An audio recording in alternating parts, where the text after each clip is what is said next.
Alright, so isang napakagandang episode ng ating vlog for today. So andito ngayon tayo sa Muñoz Nueva Ecija, no? So andito ngayon tayo sa along irrigation road. Okay, so ito is applicable for poultry kasi may zoning yung lupa nito. 16 hectares. Okay, so yung distance from the highway, kasi andito po yung highway, so papasok siyang ganyan, siguro 2 kilometers from the main highway going to Lupao and Muñoz na provincial road. So, semento po lahat yan na diretsyon na dadaan na ganun. Then, papasok siya dito ng estimated for at least 1.5 kilometer. Okay, na puro ganito yung daan, maluwang. So, irrigation po ito na napakalaki, may dam po kasi dyan. So, 1.5 kilometers na rough road papasok dito. So, then cemented road going to the highway na 2 kilometers. Then provincial road na. Maluwang na po yan. Andyan na po yung CLSU. So, andito ngayon tayo sa Muñoz Nueva Ecija. Okay, so CLSU going to Manila.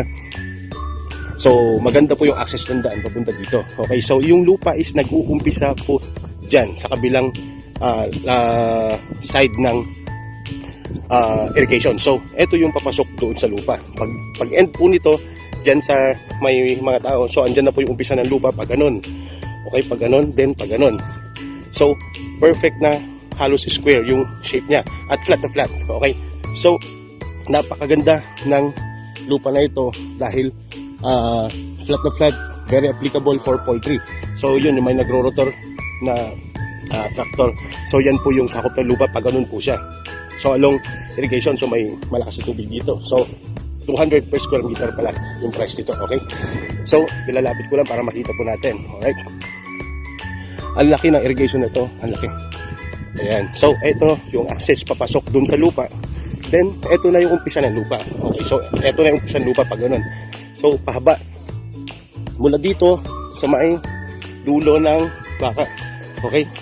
So, pag ganun siya, then, hanggang dun. So, flat to flat.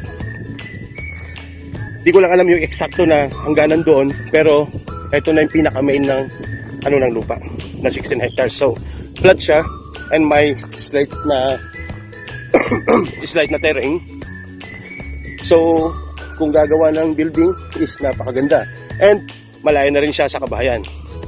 And take note, may zoning po itong lot na ito. Okay, 16 hectares. So, from the end ng power line, estimated ko nasa 500 meters. So hanggang doon sa dulo. So itong lahat may baka pa nga, oh.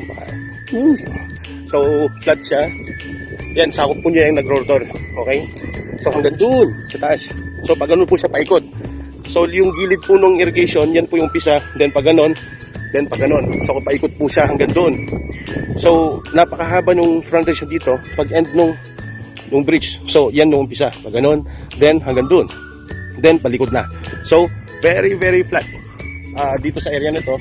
So kahit anong formation ng poultry na building na gagawin is napakaganda. Alright. So kahit saan po dyan, 16 hectares or pwede rin yung gawin na private farm kasi dyan po yung malapit po dito yung parang golf club dyan sa may bandar yan. So nasa at least 2 kilometers. Malalaki po yung bahay doon nasa mga nadaanan po natin. Okay? So napakaganda nito na gawin din kahit anong project. For example, like rancho or what. Maganda kasi may mga kakahuyan siya sa bandar yan. Okay? So pag ganun siya paikot, isusum ko lang para yung kakahuyan. Ayan. Ayan, oh. Wow. Ganda. So sakop po niya lahat yan. Okay? So yan. So 16 hectares na 200 per square meter. Okay, so dumadaan din po dito yung mga tricycle. Alright, so magkabilan po yan. 8 hectares, then 8 hectares din dito, ganun. Okay, so all in all is 16 hectares na 200 per square meter. Dalawa po yung title at malinis po yung title nito. Okay, so 16 hectares na 200 per square meter, applicable for poultry or piggery. Kasi malayo na rin po ito sa kabahayan. Okay, so may zoning po ito, so no problem for ganung klase ng business. Alright.